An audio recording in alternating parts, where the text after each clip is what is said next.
तुमची आई, बहीण किंवा मैत्रीण जर 45च्या टप्प्यात असेल ना, तर या काही गोष्टी तिच्याबरोबर नक्कीच शेअर करा. जेव्हा एखादी लेडी 45 मध्ये जाते ना, तेव्हा तिच्या शरीरामध्ये खूप सारे हॉर्मोनल बदल होत असतात. तिची चिडचिड वाढू शकते, मूड स्विंग होऊ शकतो, मेटाबॉलिझम स्लो होतो, वजन वाढायला लागतं, रात्री झोप लागत नाही, शरीरात गरम वाफा निघाल्यासारखे वाटतात, सांधेदुखीचा त्रास होऊ शकतो आणि हे सगळे त्रास होऊ नयेत म्हणून काही गोष्टींची नियमित काळजी घेणे खूप गरजेचे आहे. महिन्यातून एकदा ब्रेस्टचे सेल्फ एक्झामिनेशन करणे खूप गरजेचे आहे. वर्षातून एकदा मॅमोग्राफी, पॅप स्मिअर, काही स्क्रीनिंग टेस्ट आणि रुटीन एक्झामिनेशन करणं सुद्धा तितकंच गरजेचं आहे. तिने संतुलित आहार घेऊन शरीराचे प्रॉपर नरिशमेंट ठेवणे खूप गरजेचे आहे.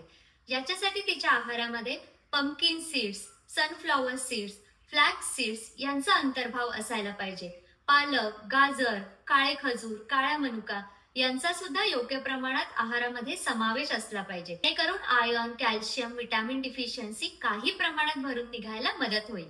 नियमित 30 ते 45 मिनिट काढून काही प्रमाणात एक्सरसाइज करणे सुद्धा खूप गरजेचे आहे.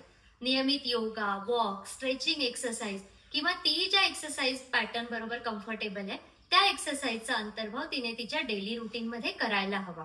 प्रॉपर रेस्ट झाली पाहिजे. मेडिटेशनचा अंतर्भाव करायला हवा. सगळ्यात महत्वाचं आयुर्वेदिक दिनचर्या, आयुर्वेदिक डेली रुटीन फॉलो करणं खूप गरजेचं आहे. तिचं रुटीन एका पर्टिक्युलर रिदम मध्ये जाणं खूप गरजेचं आहे. तर तिच्या शरीरातले हॉर्मोन्स सुद्धा एक पर्टिक्युलर रिदम मध्ये काम करतील आणि तिला 45 नंतर होणारा हॉर्मोन्सचा त्रास कमी होईल.